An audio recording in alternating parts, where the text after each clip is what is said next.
The invitation arrived on a rainy Tuesday. It was for my father's annual charity gala, the biggest event his company hosted every year.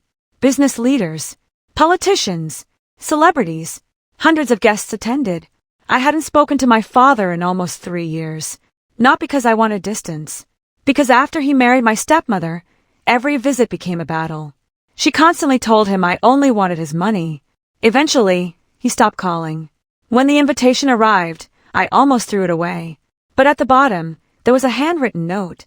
I hope you'll come. We need to talk. It was signed with my father's initials. I decided to go. Maybe this was our chance to fix everything. The ballroom was breathtaking. Crystal chandeliers reflected across polished marble floors. People laughed while photographers took pictures. I had barely stepped inside when my stepmother noticed me. Her smile disappeared. "What are you doing here?" "I was invited." She looked me up and down. "No, you weren't." I pulled the invitation from my pocket. She didn't even look at it. Instead, she turned toward 2 security guards.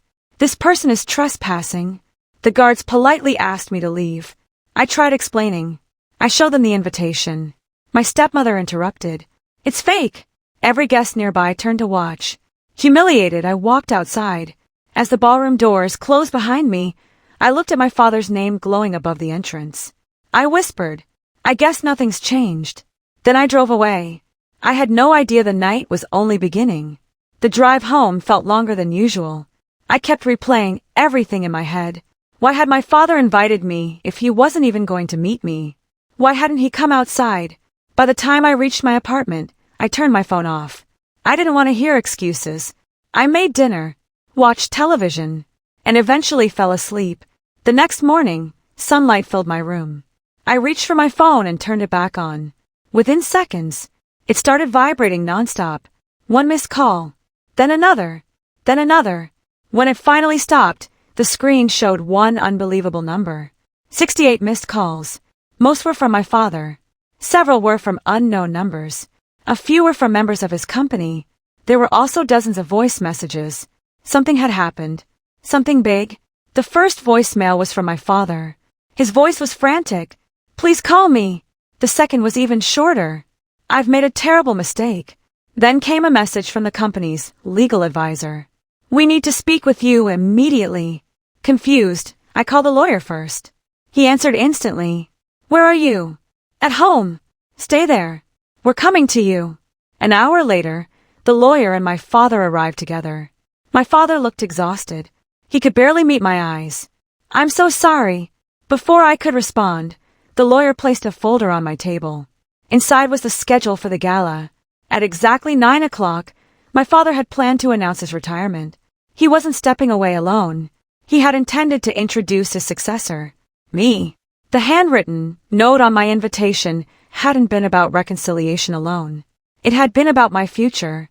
But because my stepmother had me removed before the announcement, everything had collapsed. My father slowly explained what happened after I left. When it was time for the announcement, he called my name. No one answered. He called again. Still nothing. Then security quietly informed him that his own child had been escorted out by his wife. The ballroom fell completely silent. Executives exchanged confused looks. Board members demanded explanations. My father rushed outside, but I was already gone. His planned retirement speech never happened. The event ended early. News spread through the business community before midnight. By morning, everyone was asking the same question. Why had the future successor been thrown out of the company gala? My stepmother finally admitted she had ordered security to remove me. She claimed she was protecting the family. Instead, she had publicly embarrassed the company. And my father. I finally asked my father the question that had been on my mind. "Why did you call 68 times?" He looked down. "Because every time I realized another way I'd failed you." I called again. The room fell silent.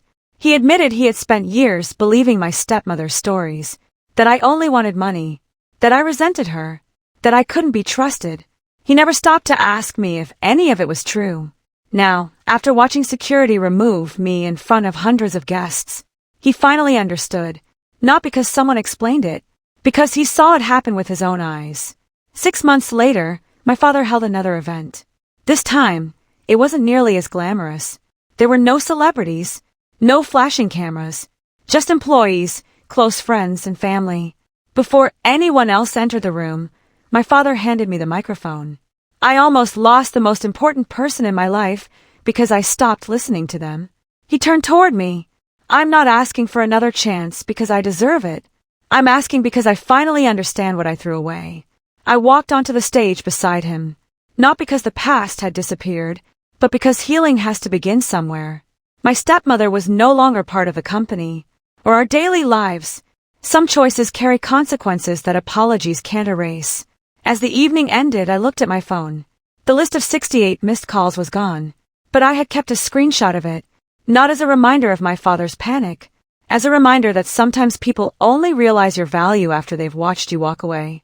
And sometimes, the call that changes your life isn't the first one someone makes. It's the one you finally decide to answer. Hit the subscribe button and turn on the bell icon so you never miss a new emotional story. Your support means more than words can say, and it helps us continue bringing these untold stories to life.